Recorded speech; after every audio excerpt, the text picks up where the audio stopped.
12वें घर में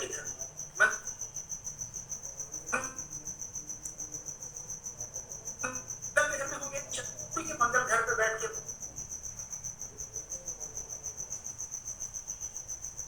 मतलब ऑफिस बैठ के काम करें। तो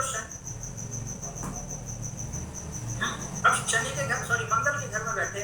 अब आपने देखिए शनि जब मंगल के घर में बैठ गए तो हमने बोला कि आपको हमेशा फील्ड में ही काम आपको करना अच्छा रहेगा और आप फील्ड में काम करेंगे तो आपके लिए बहुत अच्छा रहेगा, क्योंकि मंगल के घर में। अब वो बोला गुरु जी मैं नौकरी करूँ, व्यापार करूँ, क्या करूँ, मतलब क्या इस योग है।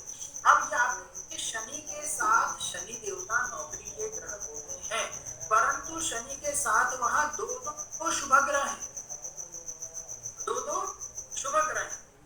ठीक है, कौन कौन है? शुक्र गुरु। गुरु 12वें घर में बैठे हैं, क्योंकि आप लोगों को याद होगा 1999 में गुरु भी मेष राशि पर ही थे, नवंबर का जन्म था जातक का। ठीक है, तो आप ये देखिए कि शनि के साथ गुरु षष्ठ भाव में शुक्र बैठे थे और चतुर्थ भाव में चंद्रमा बैठा था। तो जब चतुर्थ भाव में चंद्रमा बैठेगा तो चंद्रमा कौन से घर को देखेगा? दशम भाव को, करियर भाव को देखेगा। ठीक है, कर्म क्षेत्र को। अब आप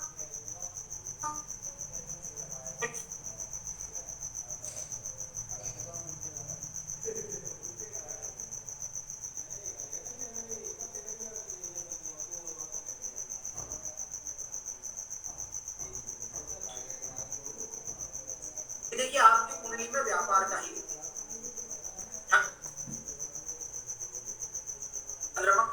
बुध होते हैं, और अगर शुभ राशि पर बैठ जाए मतलब जितना शुभत्व आएगा व्यक्ति उतना व्यापार करेगा। नौकरी का मतलब क्या होता है? बंधन। आप किसी के बंधन में बंध जाते हैं कि आप हमारे ही अंडर काम करेंगे। कि आप आज हम आपको 50,000 रुपये महीना दें और हम आपको बोले कि आपको सुबह से शाम तक हमारा काम करना है, तो आप बंध जाएंगे। ये नौकरी होती है। तो नौकरी कौन कराते हैं? पापी ग्रह। आपकी या हमारी कुंडली में जितना पापी ग्रह का प्रभाव रहेगा, आप समझ रहे हैं, जितने पापी ग्रह का प्रभाव रहेगा आप देखिए उतना ही ज्यादा नौकरी के योग संयोग ज्यादा, और जितने शुभ ग्रह का प्रभाव रहेगा उतना व्यक्ति या तो स्वयं का कार्य करेगा या तो व्यापार करेगा, क्योंकि उसमें किसी भी प्रकार की क्या होती है, उसमें आप ये देखिए किसी भी प्रकार की मतलब पूर्णपण स्वतंत्रता होती है। क्या होती है? पूर्णपण स्वतंत्रता। क्योंकि व्यापार में आप ये देखिए कभी ऐसा नहीं रहता व्यापार में कि भाई समय का पूरा हो रहा है। ठीक है, तो आप ये देखिए हमने बोला व्यापार करेंगे, लेकिन व्यापार भी कैसा हो? व्यापार हमने बोला कि जिसमें आपकी यात्राएं हो, क्योंकि योग संयोग कहाँ बन रहा है? 12वें घर।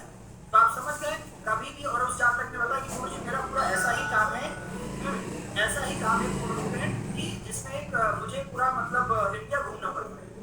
अब उसका आप ये देखिए वो कोई भी चीज रेंट पर लेता है जो बड़ी आती है, कुछ ऐसा उसका काम था, मशीनें आती हैं और मशीनों को रेंट पर लेकर वो बाहर सप्लाई करता है, देता है। और हमने ये कहा कि बिल्कुल आपका काम यात्रा से संबंधित और आप जितना बिल्कुल काम करेंगे आपके लिए उतना अच्छा रहेगा। फिर उसने बोला कि बिल्कुल गुरुजी मैं अपने लोकल में काम करता हूँ, मेरा पैसा रुक जाता है, पैसा भी खा जाता है, मुझे लॉस हो जाता है, लेकिन मैं बाहर काम करता हूँ तो मुझे अच्छा मान सम्मान मिलता है। तो आप लोग समझ गए, आगे देखना है।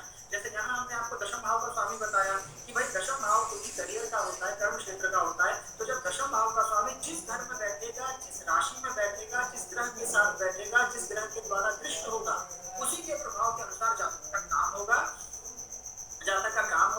कर्म क्षेत्र होगा और सारी चीजें होंगी। समझ गए आप सभी जातक? तो इसी प्रकार से आपको सब कुछ देखना पूर्ण पर ऐसे ही सप्तम भाव यदि शादी का प्रश्न हो, ऐसे जैसे अभी आशुतोष जी ने भाग्य का प्रश्न बताया कि मुझे भाग्य कहाँ उदय होगा, तो आप लोग देखिए कि उस भाव का स्वामी किस घर में गया है, क्या कैसी स्थिति में है। ठीक है, तो ये चीज है। अब आप ये देखिए सबसे पहले हम लोग कोई भी कुंडली हम शेयर कर रहे हैं। अब हम लोग ऐसा नहीं करेंगे पूरी कुंडली देखेंगे ना, क्योंकि आप लोग एक एक चीज देखिए, उससे आप लोग सारा भाव पे चर्चा करेंगे। आप जो भाव बोलेंगे हम उस भाव पे चर्चा करेंगे, उस भाव के लेकिन सभी फल हम पूर्ण रूप में फल कथन करेंगे कि कैसे देखना। ठीक है, अब आप लोग ये कौन सा भाव देखें? सप्तम सुनाई दिया, पहले हम लोग सप्तम देखेंगे। अब हम कुंडली आप अष्टम भाव में चर्चा कीजिए। अब पहले चलिए सप्तम आप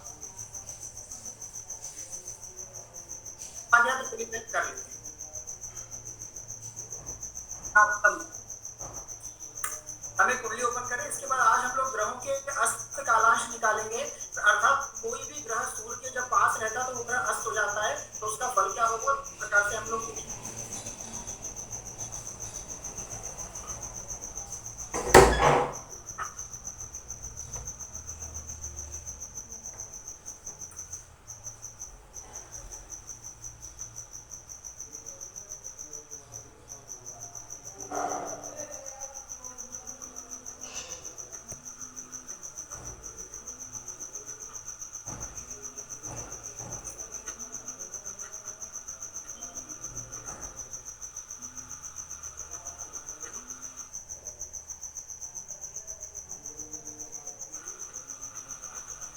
आप लोग इसलिए राशि अभी भी अगर किसी व्यक्ति को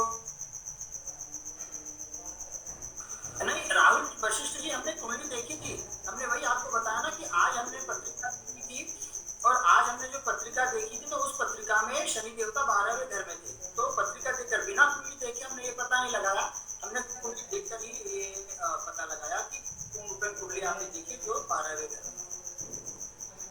मुझे कहीं शुक्र 12वें घर में होगा, शनि रहेगा, नहीं इसीलिए आप वो टाइम का गोचर बोल रहे थे। नहीं इसीलिए बिल्कुल, इसलिए आप लोग कुछ मत बोलिए। इसलिए एक चीज हमने परसों या नरसों ग्रुप भी हमने इसलिए आप लोगों को क्लियर करने के लिए ओपन रखा। हमारा निवेदन है, मैं आप बोले तो हम हाथ जोड़कर आपसे निवेदन करते हैं, प्लीज आगे की चर्चा मत करिए। वो इसीलिए क्योंकि आप देखिए जो लोग नए हैं, जो लोग पहली बार सीख रहे हैं, जो लोग प्रारंभ से सीख रहे हैं, उन लोगों के लिए बड़ी दिक्कत होती है। अब जैसे अतुल जी ने बोल दिया कि गोचर के, लेकिन अगर कोई नया व्यक्ति है तो उसको ये शब्द ही नहीं पता कि गोचर क्या है, अब वो तो कंफ्यूज हुआ ना। तो इसी प्रकार आगे की आप लोग कोई भी चर्चा मत करिए, हम लोग धीरे धीरे चल रहे हैं, जितना पढ़ते चल रहे हैं बस उतना भी अगर आप लोग पूरा कंटिन्यू कंप्लीट करते हुए चलेंगे ना तो भी कोई दिक्कत नहीं होगी, सारी चीजें आ जाएंगी। बस जितना हम लोग पढ़ते चल रहे हैं उतना ही आप लोग करिए, उतना भी इनफ रहेगा, ठीक है।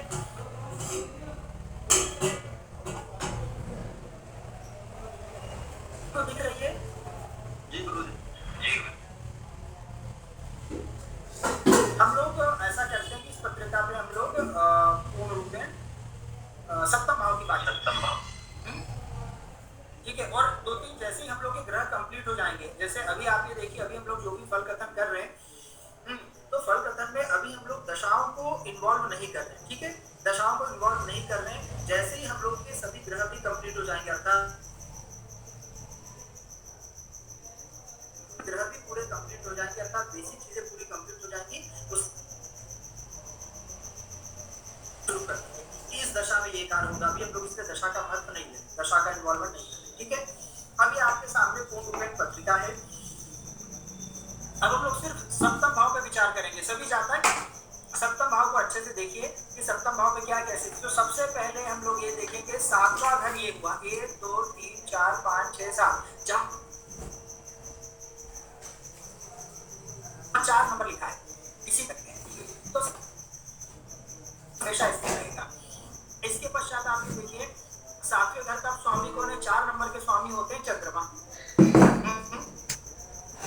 सातवें घर के स्वामी आप ये देखिए कौन होते हैं, जो कि चंद्रमा होते हैं। अब आप ये देखिए चंद्रमा बैठे कहाँ है, तो चंद्रमा आप ये देखिए पूर्ण रूप में चतुर्थ भाव में बैठे हैं।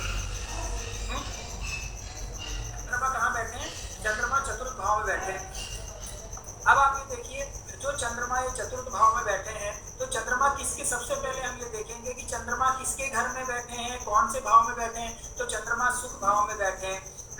इसके साथ साथ चंद्रमा चतुर्थ भाव में बैठे हैं और मंगल के घर में। चंद्रमा किसके घर में है, मंगल के घर में। अब आप सबको पता होना चाहिए कि चंद्र और मंगल क्या है, दोनों मित्र हैं, ठीक है। माइक ऑफ करें, किसी ज्यादा का माइक ऑन है, प्लीज माइक ऑफ करें। चंद्र और मंगल आप देखिए दोनों क्या हैं, चंद्र और मंगल दोनों मित्र हैं। अब चंद्रमा अपने मित्र के घर में बैठे हैं, ऐसी स्थिति में व्यक्ति का बहुत अच्छा रहेगा। अर्थात अगर ये, अब ये भी आप ये मान के चलिए कन्या की पत्रिका, हमेशा हम लोग पुरुष लेते हैं लड़का लेते हैं, आज ये मान के चलिए कन्या की पत्रिका।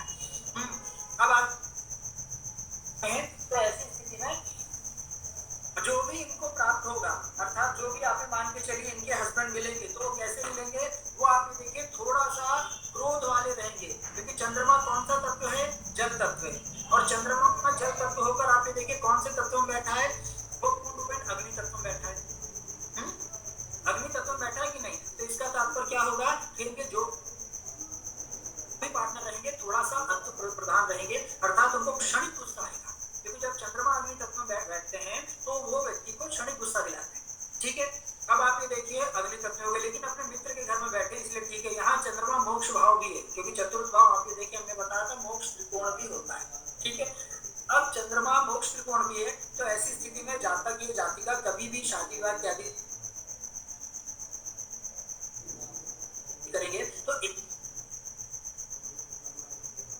देखिए ऐसी स्थिति होगी कि शादी विवाह की बातचीत चलेगी, परंतु फिर आगे बातचीत नहीं बढ़ पाएगी। ठीक है, क्यों? क्योंकि चंद्रमा अग्नि तत्व में बैठा है, तो ऐसी स्थिति में एक रिश्ता टूटता इत्यादि भी है। अब आप ये देखिए कि चंद्र ग्रह को कौन कौन से ग्रह देख रहे हैं, तो चंद्रमा को आपके सामने देखिए शुक्र देख रहे हैं, बुध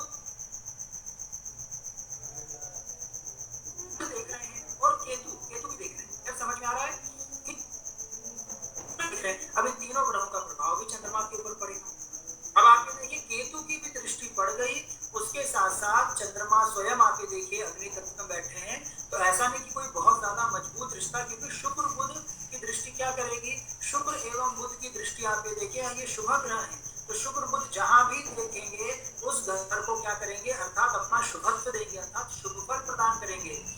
शुक्र चंद्रमा को देख रहे हैं तो आप ये देखिए ऐसी स्थिति में वो प्रेम देंगे, और बुध चंद्रमा को देख रहे हैं तो ऐसी स्थिति में वो अपना पूर्ण आशीर्वाद देंगे और बुद्ध इत्यादि देंगे, शुभत्व देंगे। अब आप ये देखिए शुक्र और बुध दोनों चंद्रमा को देख रहे हैं, लेकिन केतु भी देख रहे हैं, इस वजह से हल्का एक रिश्ता कोई चीजें टूटेगा। उसके पश्चात इन जातिका का सब चीजें पूर्ण होगा। अब विवाह इत्यादि भी हम लोग ये देखिए कि जल्दी होगा या देर से होगा, ये भी देखिए इनका विवाह क्या जल्दी होगा या देर से होगा, ये भी हम लोग देख लें। तो आप ये देखिए चंद्रमा की उम्र कितनी है, 24 साल। सबको पता है चंद्रमा की उम्र 24 साल है। अब चंद्रमा आप ये देखिए शुक्र और बुध से संबंध बना रखे, मतलब शुक्र चंद्रमा को देख रहे हैं, चंद्रमा भी शुक्र को देख रहे हैं। चलिए, तो शुक्र बुध दोनों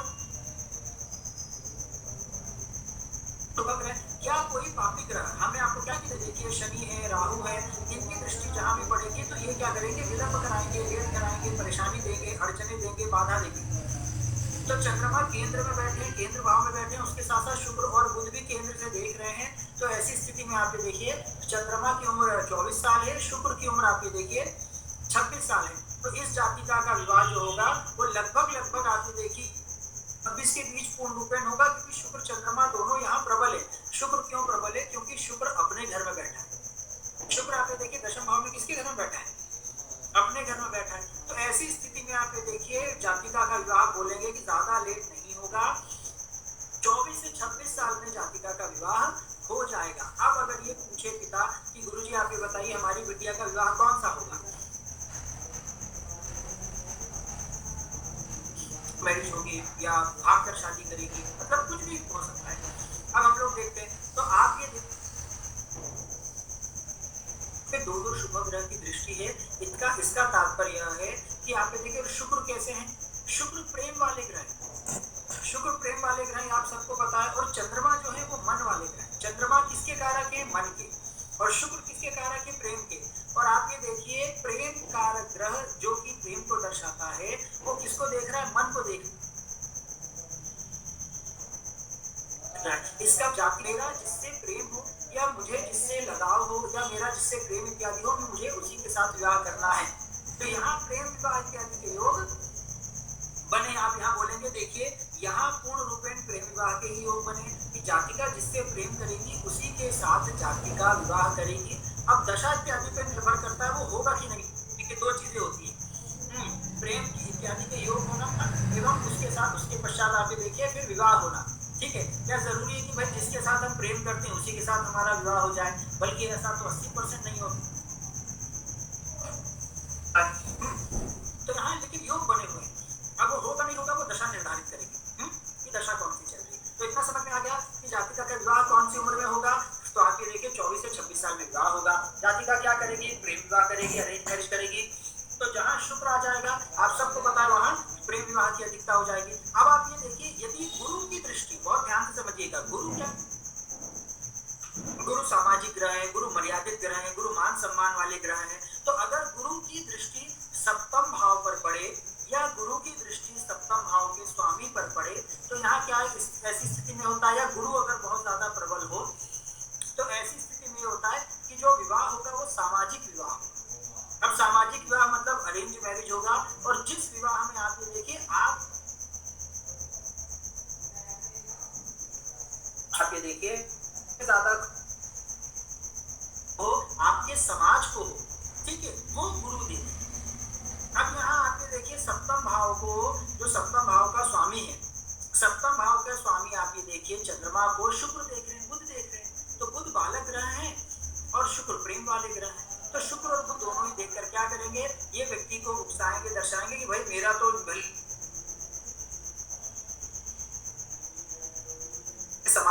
समाज को नहीं होगा, लड़का क्या बोलेंगे, भाई हमें समाज से शादी नहीं करना होगा, हमारे जिसके साथ बाउंडिंग बैठेगी, हमारे जिसके साथ थॉट्स विचार मिलेंगे, हम उसी के साथ विवाह करेंगे। तो आप समझ गए कि विवाह विचार ये लव मैरिज अर्थात प्रेम विवाह इत्यादि के योग हैं, और ये जो केंद्र में बना है तो दाम्पत्य शादी इत्यादि भी होगी। इसके साथ साथ ये है कि पति अब कैसा मिलेगा, ये बताइए मुझे, पति कैसे हमारे पार्टनर कैसे मिलेंगे। अब आप ये देखिए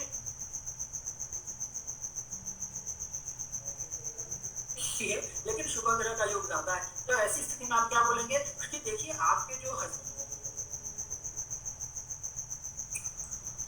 उनका हो सकता है कपड़ों का व्यापार हो, क्योंकि शुक्र बुध आप ये देखिए कपड़ों का भी व्यापार करते हैं, या ये भी हो सकता है कि उनका फूड इत्यादि से भी संबंधित व्यापार हो, क्योंकि शुक्र बुध आप ये देखिए खाने पीने से भी संबंधित व्यापार कराते हैं। लेकिन इसके साथ साथ ऐसा भी हो सकता है कि शुक्र बुध चंद्रमा इत्यादि हो, तो वो आप ये देखिए कोई हो सकता है, मतलब कम संभावना, लेकिन हो सकता है टीचिंग इत्यादि से भी संबंधित हो। क्यों हम बोल रहे हैं, क्योंकि चंद्रमा आप यहाँ देखिए अग्नि तत्व में है और शुक्र बुध तुला राशि में है, तुला राशि में है, समझ रहे हैं, तुला राशि अर्थात वायु तत्व राशि में है। तो वायु तत्व अर्थात विचार विमर्श ज्ञान बुद्धि, अर्थात या ऐसे भी हो सकते हैं कि आपके जो हस्बैंड होंगे वो कलाकार तो होंगे, कलाकार मतलब उनको शौक होगा, शौकीन होंगे। क्यों, क्योंकि शुक्र चंद्रमा है दोनों, हो सकता है वो अच्छे गायक वादक संगीतकार ये भी हो सकते हैं कि नहीं, क्यों, क्योंकि ज्ञान उनके अंदर कला इत्यादि हो। तो इस प्रकार आपके, लेकिन आपके पार्टनर जो भी रहेंगे उनको कभी भी धन की कमी नहीं रहेगी, क्योंकि शुभ ग्रह है। इसके साथ साथ अच्छे पैसे वाले रहेंगे, पैसा अच्छा इत्यादि रहेगा, वो अपने भले कला के माध्यम से और अपने मस्तिष्क अपने बुद्धि विवेक से वो अच्छा धन अर्जित कर लेंगे, अच्छा धन इत्यादि कमा लेंगे। समझ गए, नहीं है। अब आप ये देखिए दाम्पत्य जीवन में भाई चंद्रमा, आप ये देखिए जैसे हमने आपको बताया, इसीलिए हमने शादी के पहले ही एक रिश्ता तोड़वा दिया।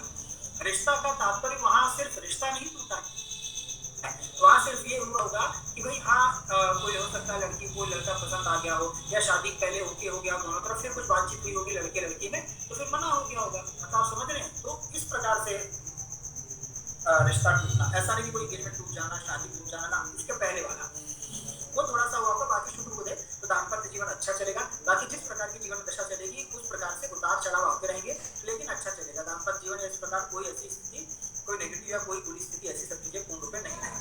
ठीक है, ये हो गया। और बताइए क्या देखते हैं दाम्पत्य जीवन। हाँ, अब आप ये देखिए क्या गुरु जी ये बताइए क्या मैं कहाँ देखे। अब आप ये देखिए सप्तम भाव का, उसके साथ साथ और कौन देख रहे हैं, शुक्र बुध देख रहे हैं। सप्तम भाव का स्वामी और जो योग संयोग लगा है आप ये देखिए, तो ये योग संयोग कहाँ लगा है, कितने में लगा है। अब आपको सबको पता है केंद्र और त्रिकोण के हमने पहले बताया था, केंद्र और त्रिकोण पूर्ण रूप में शुभ होते हैं। शुभता के साथ साथ आप ये देखिए, शुभता के साथ साथ दोनों शुभ ग्रह भी हैं, चंद्रमा और बुध शुभ, दोनों तीनों ही ज्यादा दूर जाने की आवश्यकता है। ये 50 किलोमीटर से 60 किलोमीटर की रेंज में देखिए, मुश्किल से आप ये देखिए आपके घर के 50 से 60 किलोमीटर के अंदर अंदर ही आपको, मतलब आपका दामाद अर्थात आपकी कन्या के लिए सुयोग्य वर मिल जाएगा, और घर के आसपास ही मिलेगा। हो सकता है घर के आस पड़ोस में हो सकता है अगली कॉलोनी में हो सकता है जो 4 5 10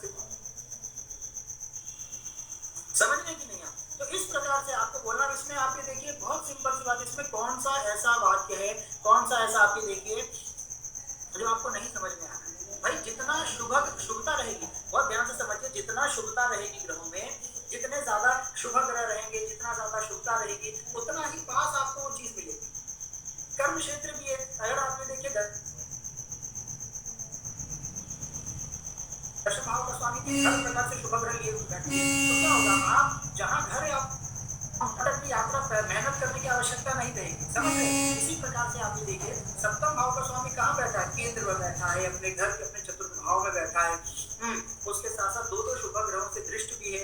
क्या कोई पापी ग्रह से दृष्ट है? नहीं, केतु से मात्र दृष्ट है। तो केतु किस प्रकार के ग्रह है? केतु अलगाव, केतु मोक्ष कराते हैं। तो एक बार शादी के पहले थोड़ा सा मोक्ष करा लिया, ठीक है। तो ये चीज है, तो इस प्रकार आपको देखना है भाई, आपको रिश्ता भी पास में मिल जाएगा, ऐसा भी मिलेगा, सब चीजें। तो ये आपने देखिए शादी संबंधी सारी चीजें होगी। अब इसमें आपने देखिए कितना वो है किलोमीटर वाला, आप ये देखिए बहुत सिंपल सा है, जितनी ज्यादा शुभता रहेगी। अब आप यही मान के चलिए शुक्र और चंद्रमा का योग संयोग, अगर मान के चलिए कि 6 और 12 में बनता है,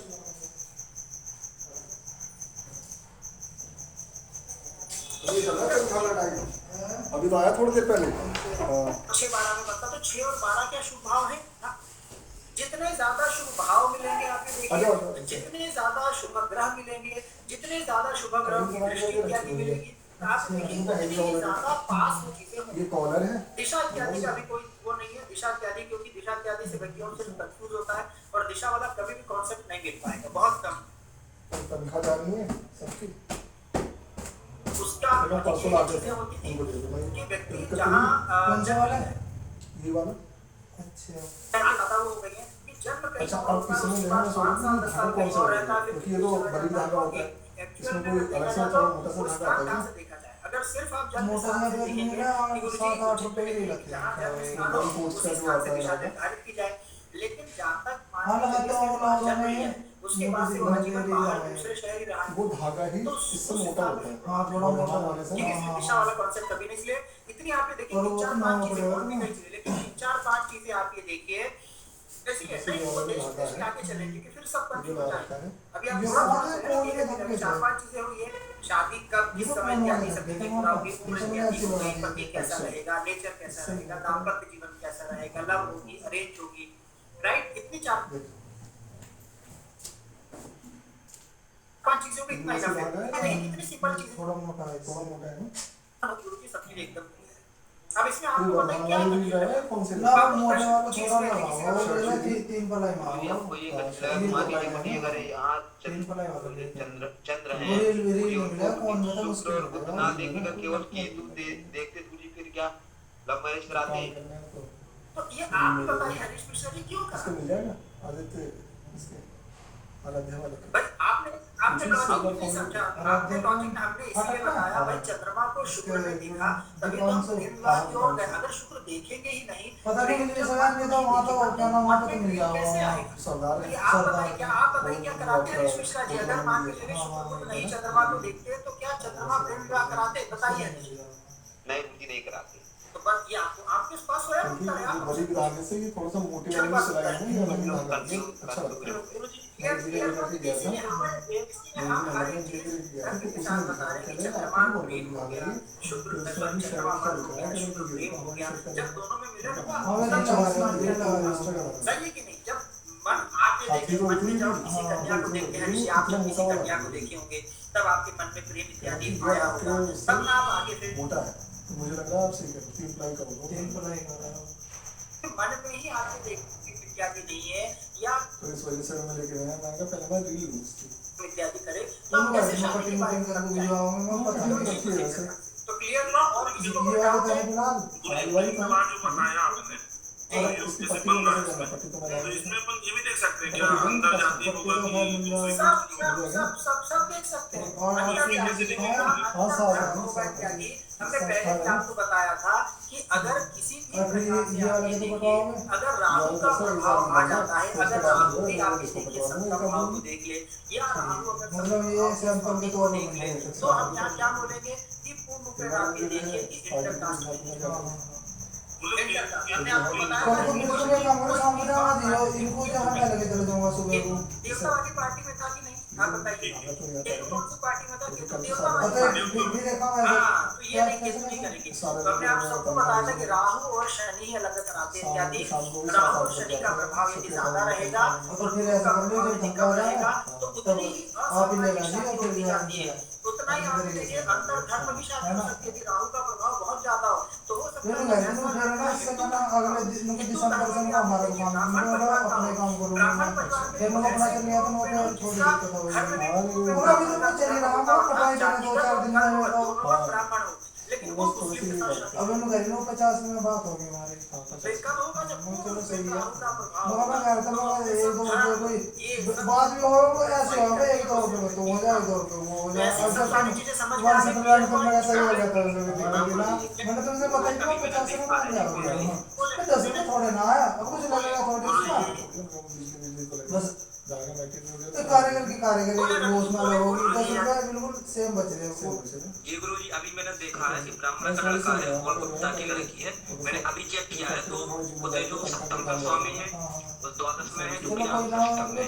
तो राहु स्वामी को भी देख रहा है और स्वामी के साथ साथ जो सप्तम भाव का स्वामी है उसे भी देख रहा है ना, और साल में बुध को भी देख रहा है। अब आप ये देखिए जब राहु का प्रभाव पड़ेगा तभी इंटरकास्ट इंटर रिलीजन शादी इत्यादि होगी। तो राहु का प्रभाव पड़ा तो आप ये देखिए ब्राह्मण कन्या है एवं गुप्ता की कन्या है इंटरकास्ट मैरिज हुई तो इस प्रकार शादी इत्यादि हुई। तो उनको समझ पास गया जगह पहुंच जाएगा पर मैं बड़ी की तो है ठीक है चलिए हाँ और दो बोले उन्होंने कहा कि वो धक्का लगा मैं हमारा है एक सेकंड अभिनंदन जी और वो बोले 2 रुपये बोले ना आप टाइम ना लेना मैं चल 2 रुपये की बात रहा तो वो धक्का लगेगा अभी भाव के स्वामी के साथ बैठा हुआ उसका कितना प्रभाव होगा, तो इसी का प्रभाव तो जान गए।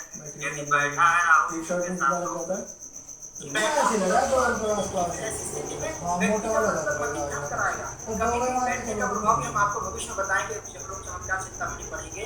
लेकिन आप मोटा वाला देखिए, तो अगर राहु सप्तम भाव के स्वामी के साथ बैठेगा तो फिर दूसरी बात मैं अभी आ रहा हूँ वो साल 2 साल 3 साल पत्नी के वो साथ मुझे रहेगा। लगा पहले 7 रुपये की गाड़ी लिखी थी भैया अब पता नहीं 7 की है नहीं जनाब पत्नी की चाहिए, जो की मतलब कोई और कन्या चाहिए और कोई महिला चाहिए। वो काले काले से डिब्बे रहा उसके पीले कलर के तो राहु यदि हमारे नेवी से सामने डिब्बे घर के स्वामी के साथ बैठेगा तो एक महिला के साथ कंटिन्यू जीवन भर रहना या एक पुरुष के साथ जीवन भर रहना मन से वो चीज नहीं पॉसिबल हो ये पाएगी। लगाते हो यहाँ पर डिब्बे डिब्बे लगा राहु का वाले मन फिर वो हो जाता है, थक जाता है, ठीक है, वर्तमान क्या रहेंगे, 3 साल अब क्या रहेंगे। अब वर्तमान में राम के नाम चल रहा चाहिए। कितने धक्का ना करने वाली था बिल्कुल अगर दिवाली के राहु एवं नया इसलिए देते वर्तमान इत्यादि कराते हैं और अगर गुरु जितने प्रबल होंगे उतना ही आपका सामाजिक विवाह होगा और समाज में मान सम्मान के साथ विवाह होगा। पहले और जितना ही जब गुरु निर्बल सिलाई होते करा करते जाएंगे, थे उतना ही आप एक भाग्य घंटे शादी की कर लगा लेंगे। रहे थे भैया के नाम उसको से कोर्ट मैरिज वो कर मोटा लेंगे, लग रहा उस प्रकार की शादी किसी को अरे पता कहा नहीं थी होता आप कि आपसे ये कौन आपका सा नाम था किसके वो साथ तीन शादी की थी वो 2 की थी हम की 2 की वो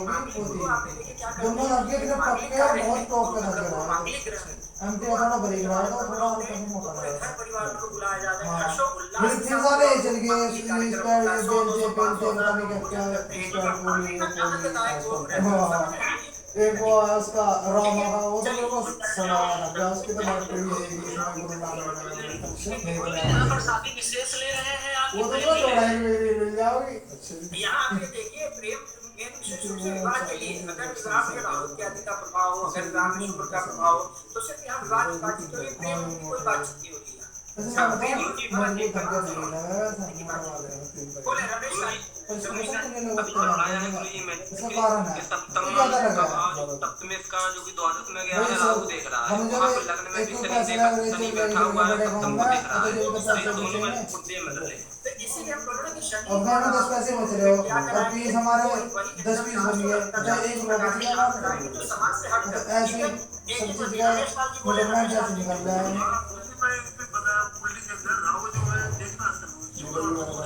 रखा है ये बस हाँ जी राहु ठीक है जब भी तुम्हारे वो लगा जब इनको पहुंचा दियो और कल का बात है बाकी परसों को मैं जा रहा था किसी काम को आने के निकल बिल्कुल रमेश लाल जी राहु शुक्र एवं बुध को देख रहे हैं, लेकिन आप ये देखिए क्या शुक्र एवं बुध सप्तम भाव के स्वामी हैं या सप्तम भाव में बैठे हैं, मतलब आप समझ रहे हैं किसी कि बहाने से अगर जाकर के हाँ मतलब साथ भी शुक्र और बुध को देख रहे हैं, ठीक है, बोले कन्या की साथ बात ना है, कम में तो मिल गुरु को जाओ ज्यादा इम्पोर्टेंट है, ठीक है, अलग-अलग करो। तो आप देखिए यदि राहु सप्तम भाव को देखे, सप्तम भाव के स्वामी को देखे है ना, या सप्तम भाव के कारक को देखिए, तब जाकर वो चीजें इस प्रकार की होगी। और इस पत्रिका में भी आपने देखिए चंद्रमा शुक्र का संबंध इस वजह से प्रेम का इत्यादि को किया गया। अगर राहु का प्रभाव ज्यादा होता तो हो सकता है प्रेम की मतलब आप ये देखिए इस प्रकार की स्थिति में ऐसा भी होता है कि प्रेम हो सकता है जाति वाले से ही, फिर उसी के साथ शादी हो जाए। जैसे ब्राह्मण का ब्राह्मण के साथ ही प्रेम हो गया, सातवां बनवा और लेना ऐसी स्थिति में दोनों की शादी भी हो गई।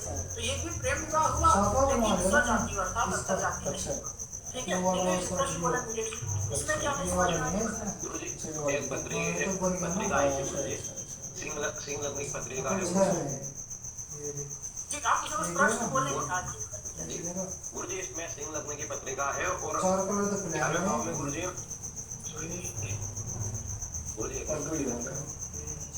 नीले रंग का एक गुरुजी इस इन्होंने बस एक बनी होगी सर तो और तो कुछ दिक्कत नहीं है। वो अगर गुरु की दृष्टि चंद्रमा में पड़ रही हो तो उसमें क्या अरेंज मैरिज कह सकते हैं? चलो कोई नहीं। बिल्कुल बिल्कुल बोल सकते हैं। वो टाइम अगर से आप है ना, देखिए गुरु की ये दृष्टि चलो चंद्रमा का मतलब सप्तम भाव पर, सप्तम इधर सप्तमेश पर यदि गुरु की दृष्टि और पड़ ये रही है ये तो ऐसी स्थिति में व्यक्ति कितना भी करे अर्थात छूटेगा ज्यादा पड़ते हैं। यदि गुरु प्रबल गुरु यदि प्रबल है तो आपके हाँ बना हुआ है कुछ ऐसे चिंता है सब ऐसे दावा सब चिंता कोई बड़ने आ रही दिल्ली में गई है वो मैं तो मुश्किल में देखो ये हल्के काल की क्या बात है माइक ऑफ करें देवराज जी, माइक ऑफ करें।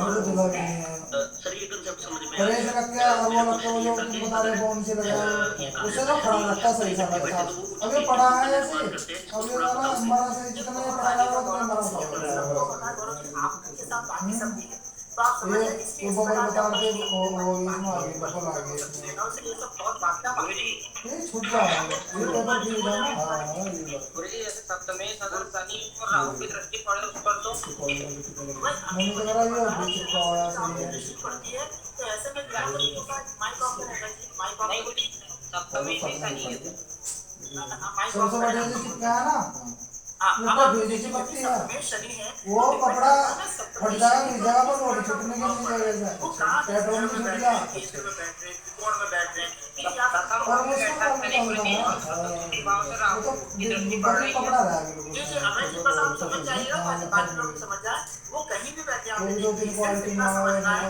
कि हम और है रीडियो हजारों को नहीं देखनी है वो यदि सही है, केंद्र त्रिकोण में बारे में बैठे वो तो क्या प्रभाव देंगे और अगर तो क्या राहु होने से लगा? रहेंगे तो इस प्रकार वो की भी तो स्थिति मेरे में कपड़ा आप देखेंगे विवाह के इधर संबंध या तो हाँ कुछ और अपनी लाल मर्जी से कन्या करना लाल कन्या में भी दो तीन आवा है ये लाल कन्या तो उनको मास्टर सड़ी लावा है इनके तरफ कैसे मारा है मास्टर का काम ही है मैडम को बेचारी बता दे आगे इतना मैडम को बता जो कैसे कराया मैडम पालन नहीं करते ये तो बुरी करती है आगे कोई का हमारे नहीं दादा ने किया हमारे पिता ने किया हम भी वही करेंगे ना हम क्यों करेंगे?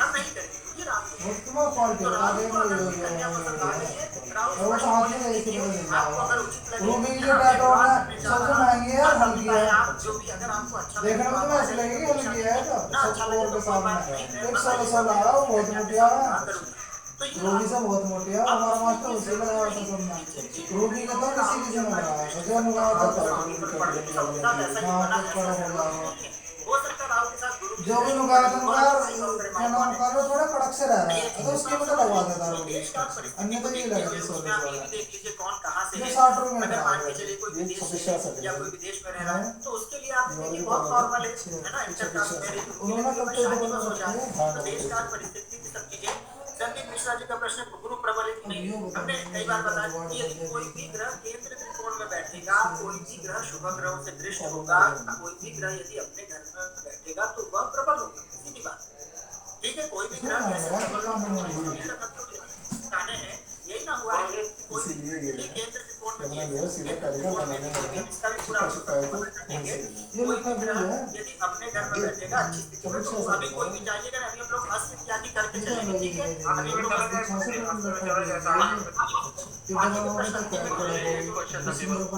बोले अभी जल्दी बोलो प्रश्न जल्दी बोलो गुरुजी जैसे एक कुंडली है मेरे पास थोड़ा सा लीजिए। कुछ ना गुरु जी, वो साला हराम नहीं हो रहा कि यार द्वादश एक भाव दो में बैठा समय हुआ है, सुनने में तो शुक्र की साला हराम सातवां नहीं है, हो गुरु की सातवां है, चंद्रमा की दृष्टि भी है और शनि की रहा। दृष्टि हम भी बहुत है। तगड़ा चल रहा है उसका। अब इसको गुरु जी इतना सारा कॉम्बिनेशन है, तो उसको क्या उपाय कैसे बताया जाए? अब इसमें मुझे आप लगा देखिए सबसे ज्यादा इतना आना और कोई ना कर रहा तो मैं तो कवर कर रहा। सबसे पहले ये देखिए सबसे ज्यादा प्रबल कौन है उसी की चलेगी और फिर बाकी जो सहायता है बाकी जो आपको हालचाल लेना है वो और जो आप दशा सुनिए से मास्टर वास्टर बता दशा किसकी सपोर्ट कर रही है काम हो गुरु गया। जी शुक्र की चल रही है, अब इनका उपाय जैसे आपने बताया कि द्वादश में लेट होता है, मैंने करीब लगवाया अब इनका शुक्र की दशा चल रही है, जल्दी हो जाएगा।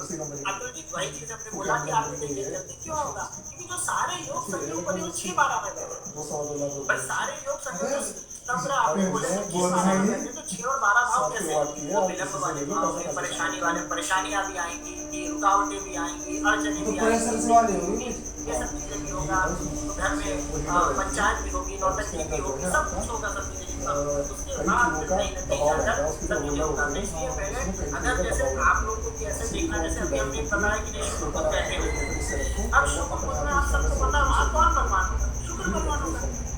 शुक्र बच्चों तो अपने घर में बैठे। तो अगर कोई 3 या 4 ग्रह हम लोग इसके आगे सब चर्चा करते रहेंगे, अगर आप देखिए 3-4 ग्रह अगर कोई बैठे भी हैं तो उसमें बहुत सिंपल सा लॉजिक आपको लगाना है कि आप देखिए कौन सा ग्रह मजबूत है। जो ग्रह अपने घर में अगर आप लोग सब लोग हमारे घर आएंगे तो कौन मजबूत रहेगा? हम भी ना मजबूत रहेंगे। घर हमारा है, हम जब चाहे तब आप लोगों को निकाल सकते हैं। तो ठीक उसी प्रकार से जिस ग्रह का घर रहेगा, यदि कोई अपने घर में बैठेगा या अपने कोई मित्र के घर में बैठेगा तो बता रहे 2 अब हम लोग ग्रहों के अस्त कालांश पर चलते हैं। बाकी प्रश्न आप अंतिम में करिएगा, अंतिम में करिएगा। अब हम लोग देखिए हम लोग को आगे बढ़ना है, डेली अगर हम लोग ये कुर्सी पर करेंगे तो आगे कब बढ़ेंगे, समझ रहे हैं? इसलिए अब हम लोग थोड़ा सा इसमें एक वीडियो करके हमने आपको करा दिया था, जो गैप हुआ था आप लोग को मतलब जो आप लोग को पुनः याद आ जाए। ठीक है, अब हम लोग कोई भी आपने देखिए ये अस्त कालांश के विषय में चर्चा करते हैं। आप ये देखिए ग्रहों से संबंधित सारी चीजें हो चुकी थी।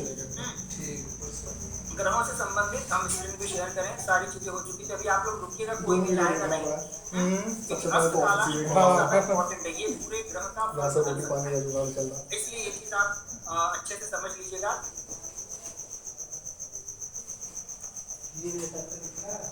हाँ स्क्रीन दिख रही है सभी को? चलिए मैं एक के द्वारा बोलेंगे, हमने ग्रहों से संबंधित जो भी चीजें बताई सब याद करने चाहिए। क्योंकि आप देखिए अगर याद नहीं करेंगे यही सब चीजें फलादेश होती है। ग्रहों की दृष्टियां आपको पूर्ण रूप में पता चल गई है। ग्रहों के तत्व जैसे अभी हमने आपने देखिए चंद्रमा देखा, ठीक है, तो चंद्रमा जल तत्व का है, लेकिन कौन सी राशि पर बैठा था चंद्रमा? अग्नि तत्व में। तो जब जल अग्नि में बैठेगा तो क्या होगा? विस्फोट होगा, समझ रहे हैं? तो इसी प्रकार से आप ये देखिए सब करते चलिए।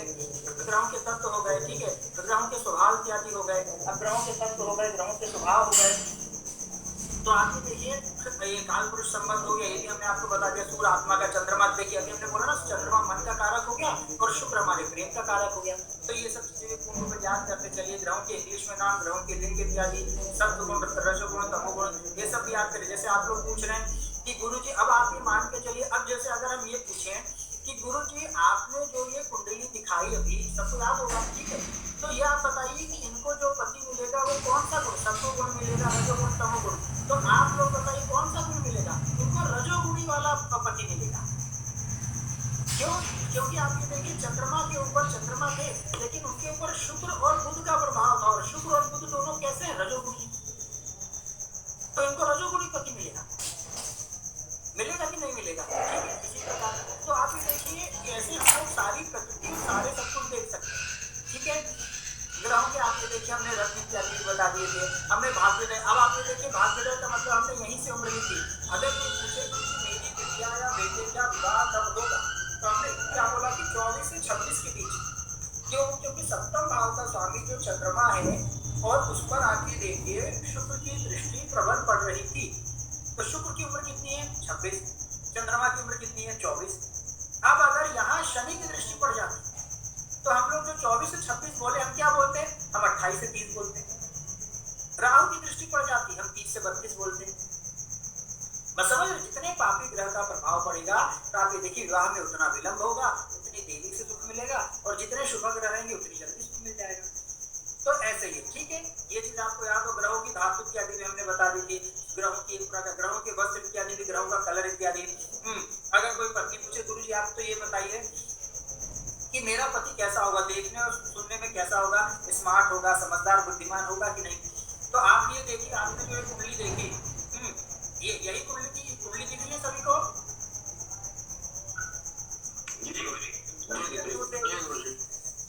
गुरु जी आप ये बताए मेरा पति दिखने में कैसा होगा, तो आप ये देखिए सप्तम भाव का स्वामी चंद्रमा जो कि मंगल के घर में, तो मंगल का कलर क्या, मंगल थोड़ा सांवला कलर है, ठीक है, परंतु शुक्र और बुध देख रहे हैं, तो शुक्र और बुध देख रहे हैं। आप ये देखिए कि आपके पति जो होंगे, शुक्र देख रहा है ना, शुक्र कैसा चेहरा है, शुक्र मतलब आकर्षण।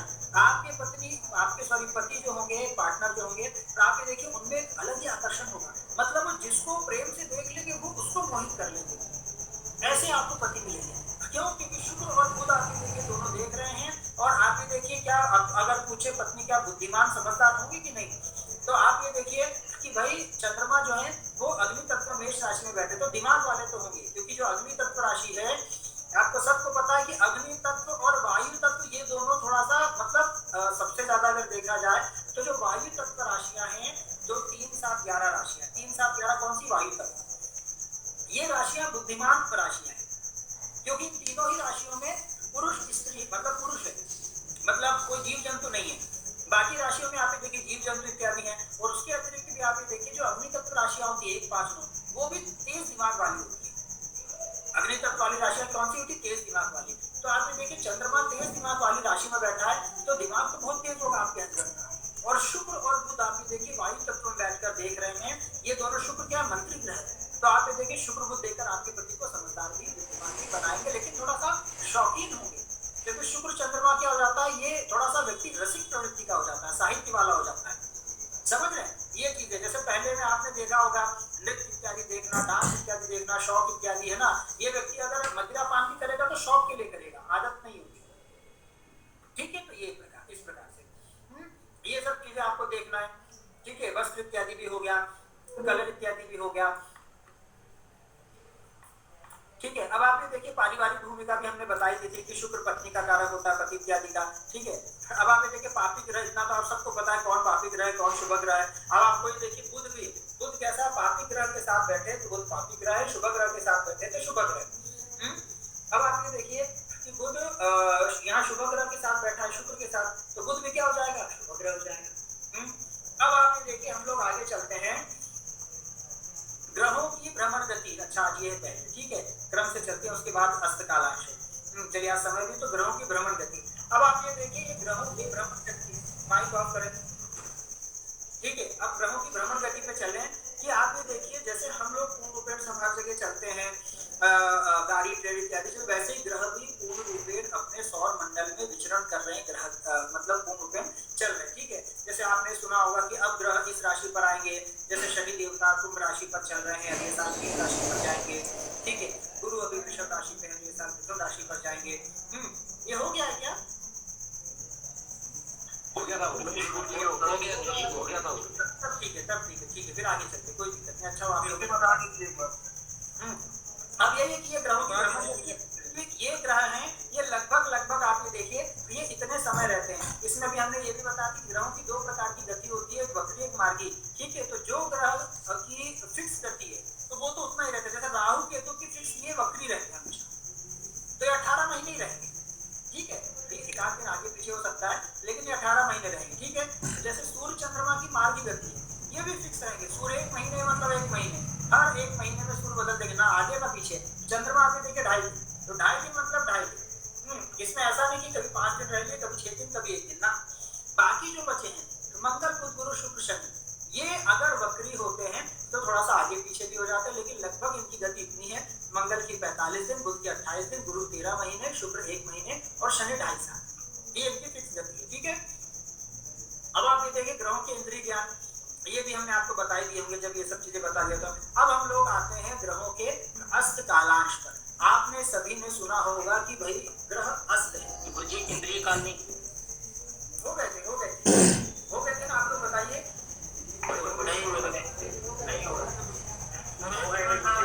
हो गए थे, अगर नहीं भी हुए थे तो कोई बात नहीं। इंद्रिय ज्ञान का तात्पर्य यह है यहाँ जो 5 प्रकार की आप ये देखिए हमारी ज्ञानेंद्रियां कही गई है और 5 प्रकार की कर्मेंद्रियां कही गई और एक मन, ठीक है। तो आपकी 11 इंद्रियां होती हैं। तो यहाँ हम लोग कौन कौन सी जो इंद्रियां हैं वो ज्ञानेंद्रियां अर्थात कौन कौन से ग्रह से कनेक्ट है उस पर हम लोग को विचार करना है।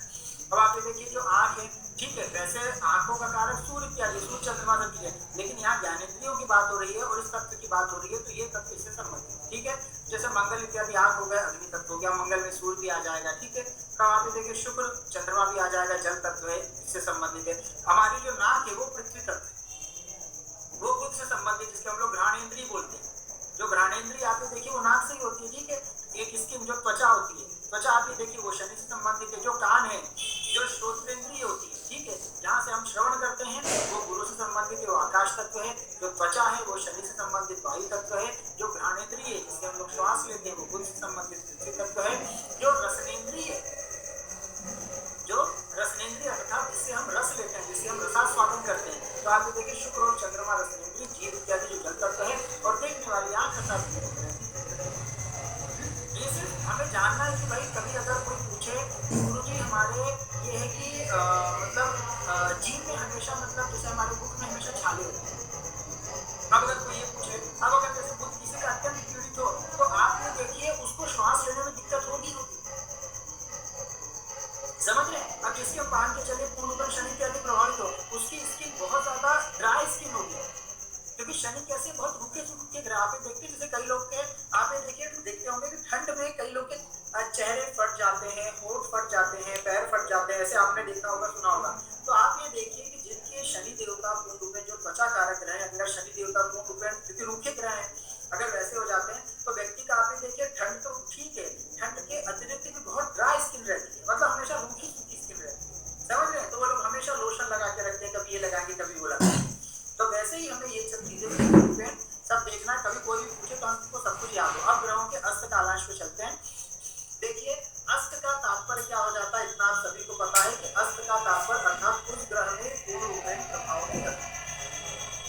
अस्त का तात्पर्य ये नहीं होता कि वो ग्रह का शक्ति या वो ग्रह खत्म हो जाता है। अब आप सबको ये भी पता है जैसे सूर्य उदय होते हैं, अस्त होते हैं, ठीक है। तो यहाँ अस्त का तात्पर्य किस चीज से, यहाँ अस्त का तात्पर्य आप ये देखिए कि अर्थात आप सबको पता है कि 99% से भी ज्यादा अगर सौर मंडल में देखा जाए तो आप देखिए किस ग्रह का प्रभाव है, सूर्य का। सबसे ज्यादा प्रभावशाली सूर्य है, सबसे ज्यादा ताकतवर सूर्य है और सबसे ज्यादा भाग भी सूर्य का ही है। अब आप ये देखिए जब सूर्य के आसपास भी अगर कोई ग्रह आएगा तो उसकी रश्मि क्या हो जाएगी, सूर्य की रश्मि के द्वारा अस्त हो जाएगी।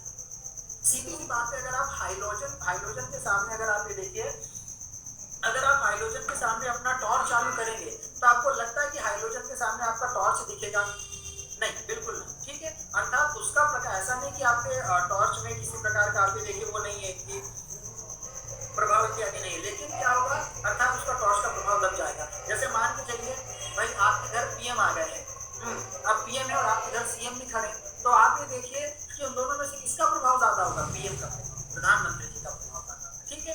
ऐसी बात नहीं कि सीएम जी चले गए, वो भी है, लेकिन उनका प्रभाव दब गया है। तो ठीक उसी प्रकार से सूर्य के आसपास आप देखिए जब सूर्य पूर्ण पर विचरण करते हैं तो सूर्य के आसपास जब ग्रह भी विचरण करते हैं तो यदि कोई भी ग्रह सूर्य के एक निश्चित सीमा के अंदर आ जाता है तो वो ग्रह अस्त हो जाता है, अर्थात उस ग्रह का प्रभाव में कमी आता है। एक फिक्स एक रडार होता है, जैसे हमने आप ये बोल दिया, आप ये देखिए कि 10 किलोमीटर के अंदर मत आइएगा, 10 किलोमीटर तक आप ये देखिए आपके घर की सीमा है और 10 किलोमीटर के बाहर हमारे घर की सीमा है। तो जो सीमा बनेगी तो उसी प्रकार से सूर्य देवता की आप ये देखिए कि सीमा कैसे बांधी जाएगी, अंशात्मक रूप से, अर्थात उस ग्रहों की डिग्री होती है। तो सूर्य की डिग्री आप ये देखिए जितने भी जहाँ सूर्य बैठे हैं, अगर सूर्य के निश्चित सीमा के आसपास वो ग्रह कोई उसके अंदर आ जाता है, अर्थात वो ग्रह सूर्य के जितना करीब होगा उतना ही उसकी पावर खत्म होती जाएगी। जैसे एक उदाहरण हम आपको बताएं, सूर्य आपने देखिए, सूर्य अग्नि तत्व ग्रह है, ठीक है।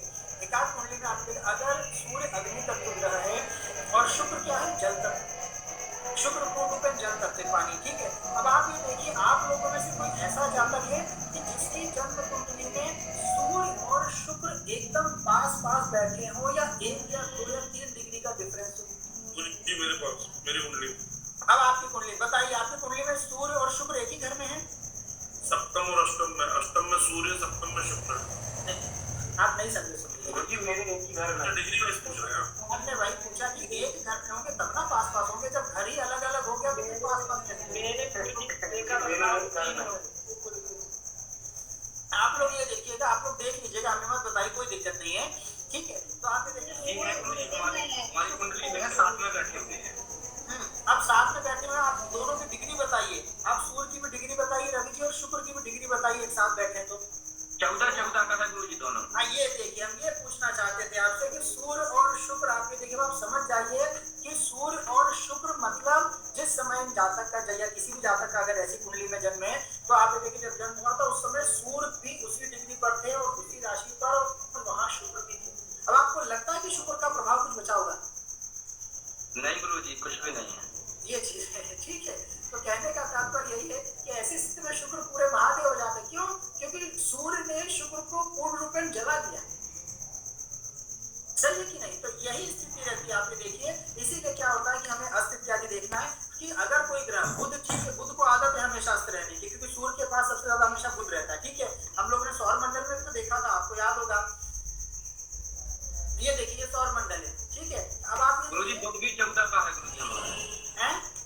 बुध भी 14 का है, लेकिन वो अष्ट में बैठ गया। अरे वाह, आप देखिए सब लेकिन भाव अलग है। तो आप ये देखिए कि जैसे सूर्य है, अब ये सूर्य घूम रहे हैं, ये जो लाइन है, इन्हीं लाइन पर आप ये देखिए सभी ग्रह परिक्रमा कर रहे हैं, ठीक है।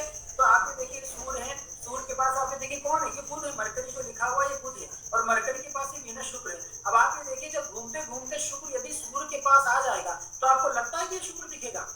नहीं। तो जब ये आप ये देखिए शुक्र नहीं दिखेंगे, इसका मतलब ये शुक्र क्या हो जाएगा? शुक्र की ऊर्जा पूरी खत्म, शुक्र की ऊर्जा पूरी खत्म। अब जब शुक्र की ऊर्जा पूरी खत्म हो जाएगी, बुध की ऊर्जा पूरी खत्म हो जाएगी, तो इन ग्रहों से संबंधित जो जो चीजें हम लोग देखते हैं वो सारी चीजें क्या हो जाएगी? खत्म हो जाएगी या कम हो जाएगी, ठीक है। तो सूर्य बुध साथ में ही होगी। हाँ, वो सूर्य बुध तो सभी का साथ में होता है, 80% कुंडलियों में सभी सूर्य बुध का, क्योंकि आप ये देखिए पास में है तो बुध ज्यादा दूर जा नहीं सकता, ठीक है। अभी माइंड ऑफ करें तो सभी कुंडलियों में आप ये देखिए सूर्य के पास बुध तो 90% कुंडलियां, 100% कुंडलियों में सूर्य बुध आप ये देखिए आसपास ही रहेंगे, अर्थात या तो एक घर में रहेंगे या तो एक घर आगे पीछे रहेंगे। कोई कुंडली में अगर आप लोगों को सूर्य लग्न में और बुध अगर सप्तम में दिख रहा है, उसका मतलब वो कुंडली गलत है, ठीक है। क्योंकि सौर मंडल में आप देखिए ना, जो सौर मंडल में है वही हमें कुंडली में दिखता है, ऐसा नहीं कि कुछ और दिखता है, ठीक है। तो आप ये देखिए जैसे सूर्य के पास सबसे ज्यादा बुध है तो बुध हमेशा रहेगा, फिर शुक्र उसके पास है, तो शुक्र अगर आगे पीछे भी जाएगा, तो आप सभी अपनी कुंडली में भी देख लीजिए कि शुक्र अगर आगे पीछे भी जाएगा तो एक तो घर ही आगे पीछे जा सकता है, तो घर से ज्यादा शुक्र कभी भी आगे नहीं जा सकता, कभी भी नहीं जाएगा, समझ गए? तो आप ये देखिए अब जितना जितना पास होगा सूर्य के, तो उतना ही आप ये देखिए कि उतना ही वो ग्रह अस्त होता जाएगा। अब आप सभी जातक देख लीजिए, ये अस्त कालांश हमने आप सभी को सेंड भी कर दिए हैं, ये सब याद भी कर लीजिएगा। इस पे कल हम लोग कुंडली पर विचार करेंगे, बस आप याद कर लीजिएगा। आप देखिए सूर्य जन्म कुंडली में जहां भी होंगे, सूर्य जन्म कुंडली में जहां भी होंगे, तो आप ये देखिए अगर उनके आगे या पीछे, क्योंकि अगर आप कोई लाइट चालू करते हैं, अगर कोई टॉर्च चालू करते हैं, कोई मोमबत्ती जलाते हैं, ठीक है, यह सूर्य का प्रकाश है, तो क्या ऐसा सूर्य देवता बोलते हैं कि मैं बस पूर्व में प्रकाश दूंगा, पश्चिम में नहीं दूंगा? भाई कोई मोमबत्ती भी है, आप देखिए उसका प्रकाश चारों दिशाओं में घूमता है, जाता है। ठीक उसी प्रकार से यहाँ तो आगे पीछे होगा, या तो ग्रह आगे होगा तो पीछे होगा। यदि सूर्य के आगे पीछे आप देखिए, यदि चंद्रमा है और सूर्य चंद्रमा यदि साथ रहे तो वैसे भी अमावस्या हो जाती है, ठीक है। तो यदि सूर्य के पास चंद्रमा है तो वो 2 अंश के आसपास, 2 या कई जगह 12 भी दिखता है, 2 या 12 अंश के आसपास हो तो अस्त हो जाता है। इसके बाद शुक्र, यदि सूर्य के पास शुक्र आगे हो या सूर्य से पीछे हो, 9 अंश का अंतर हो सूर्य और शुक्र में, कितने अंश का? यदि 9 अंश का अंतर हो तो शुक्र अस्त हो जाएगा। यदि सूर्य और गुरु में 11 अंश का अंतर हो आगे पीछे तो अस्त हो जाएगा। यदि सूर्य बुध में 13 अंश का अंतर हो तो अस्त हो जाएगा। यदि सूर्य और शनि, सूर्य के पास यदि शनि है तो यदि आप मान के चलिए 15 अंश का अंतर हो, मतलब 15 अंश के भीतर हो, अंदर हो, ऐसा नहीं कि 15 अंश के बाहर हो। आप ये देखिए बाहर हो जाएगा तब तो फिर निकल जाएगा ना उसके रडार से, जितना पास होगा तभी तो अस्त होगा।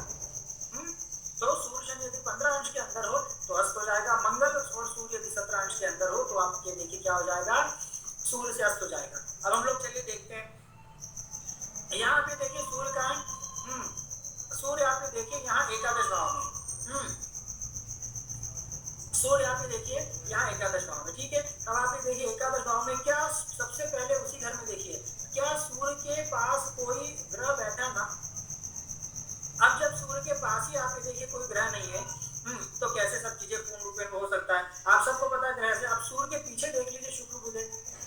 ऐसा तो नहीं कि शुक्र और बुध आप मान के चलिए कि एकदम शुक्र और बुध पूर्ण रूप में मतलब सूर्य के पास जा रहे हो। तो आप यहाँ देखिए यहाँ बुध अस्त है। सबसे पहले यहाँ देखिए बुध को देखते हैं कि बुध कितने अंश पर अस्त होता है। आपके सामने लिखा है 13 अंश पर, ठीक है। ध्यान से समझिएगा, है ना। एक बार में अगर आप लोग समझ जाएंगे तो बहुत अच्छा होगा। तो ये चीजें, तो इस प्रकार की स्थिति में आप ये देखिए कि अगर एक सेकंड होल्ड करिएगा।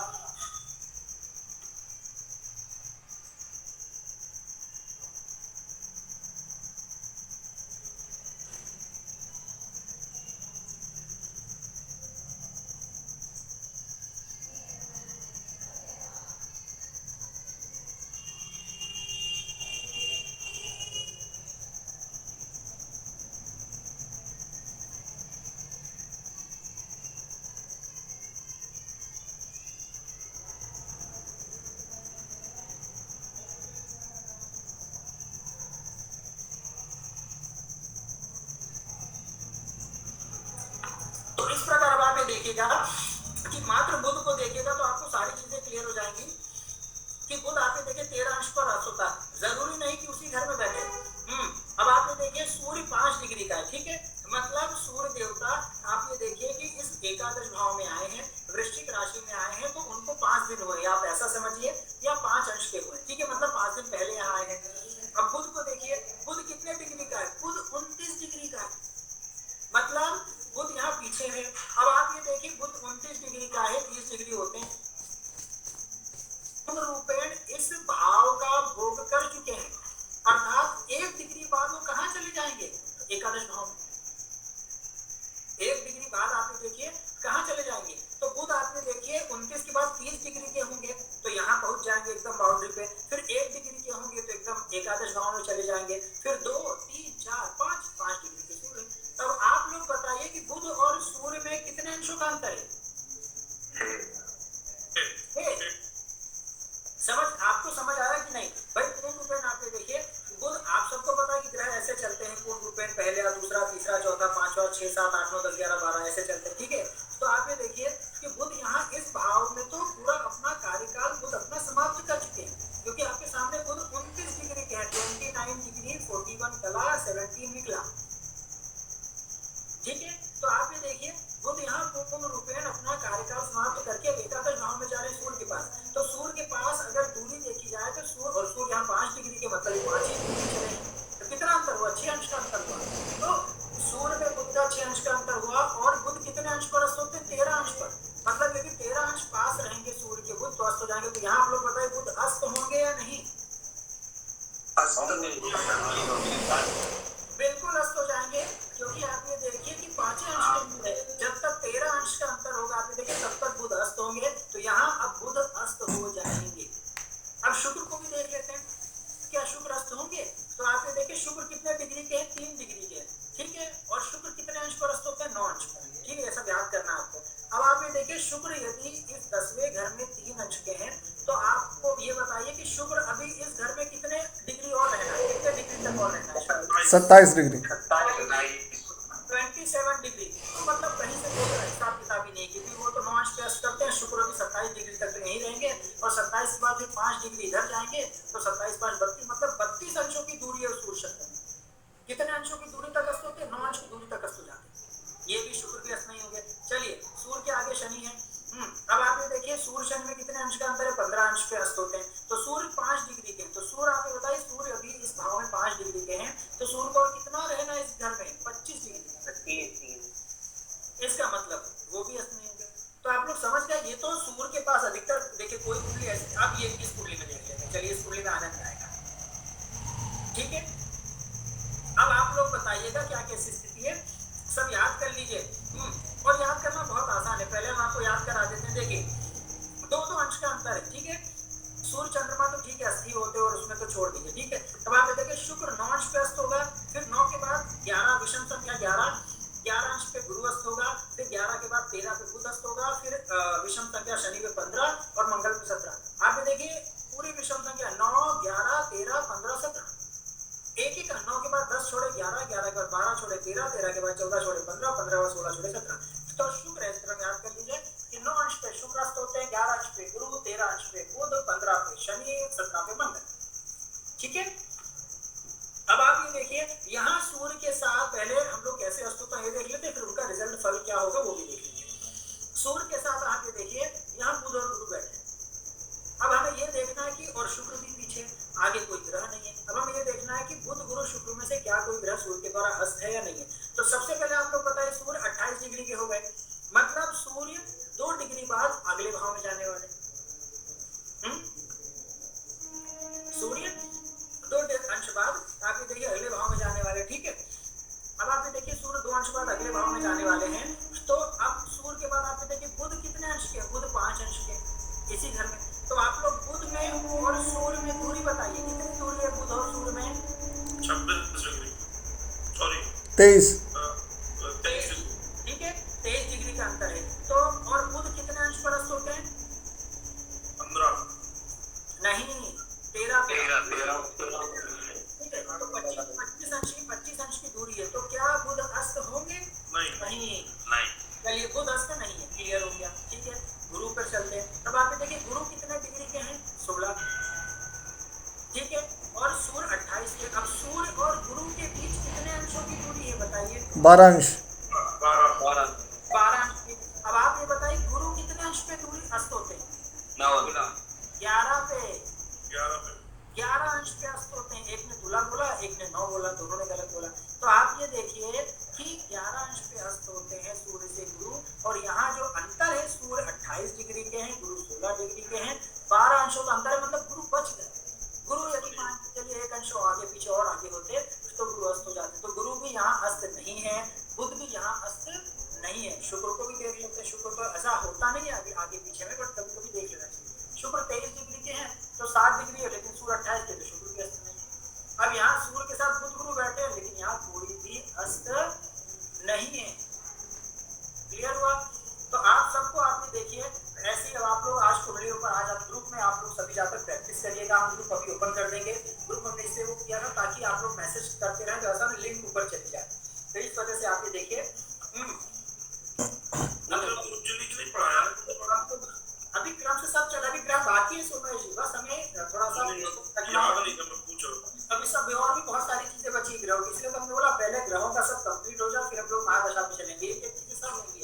ठीक है, तो आप लोग देखिए ग्रुप में आप लोग एक ही व्यक्ति या कोई भी व्यक्ति एक आध दो लोग कुंडली डाल दीजिएगा, उसी में आप लोग देखिए कौन सा ग्रह और अंश के साथ डालिएगा, तभी पता चलेगा कौन सा ग्रह अस्त है या अस्त इत्यादि नहीं। ठीक है, इसको हम लोग कल और भी गुरुजी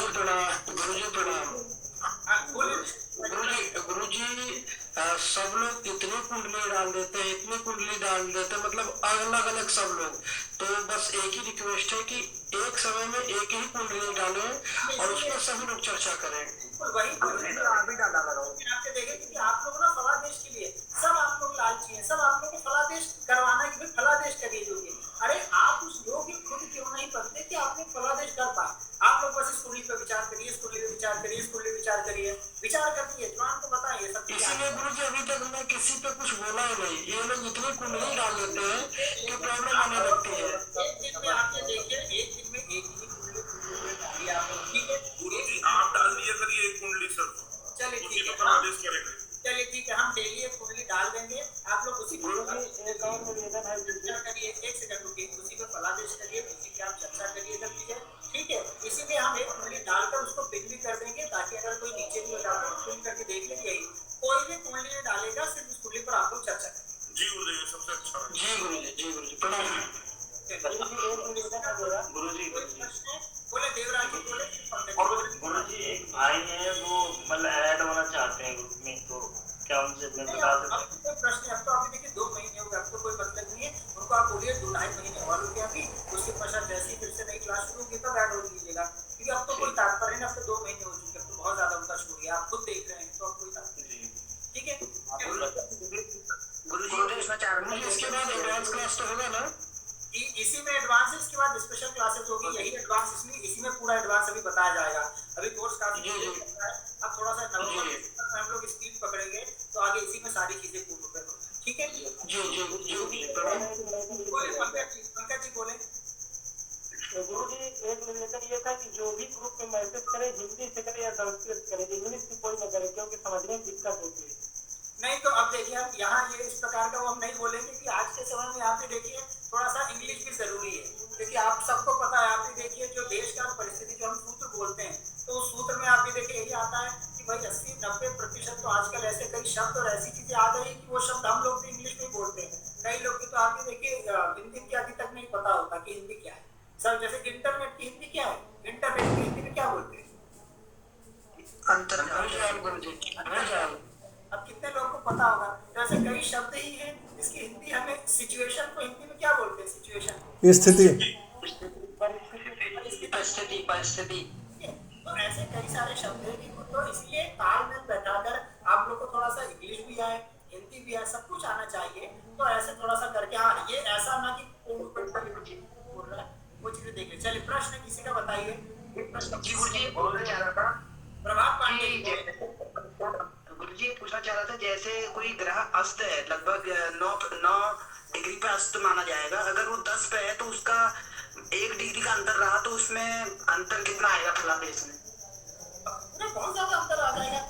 अस्त है और अस्त नहीं, कितना अंतर है? बहुत ज्यादा अंतर है। एक अंश तो ये है कि 9 डिग्री पे अस्त हो रहा है, वो 10 पे पहुंचा है, एक अंश से रह गया है, और एक है कि बिल्कुल अस्त नहीं हुआ है ना, तो इस वजह से जब अस्त नहीं हुआ है तो उसको अस्त का प्रभाव नहीं लगेगा। तो अंतर तो हम फला देख आते, देखिए आप लोग आगे का मत पूछिए। जैसे प्रभात जी आगे का प्रश्न, ये फल क्या है आप लोग जान लीजिए, इसीलिए बोल रहे हैं आप लोग जान लीजिए आगे फल क्या होगा, कल हम बताएंगे आपको। शुभम शर्मा जी बोले। शुभम जी हमारे नॉर्मल बोले। शुभम शर्मा जी बोले, प्रश्न बताएं।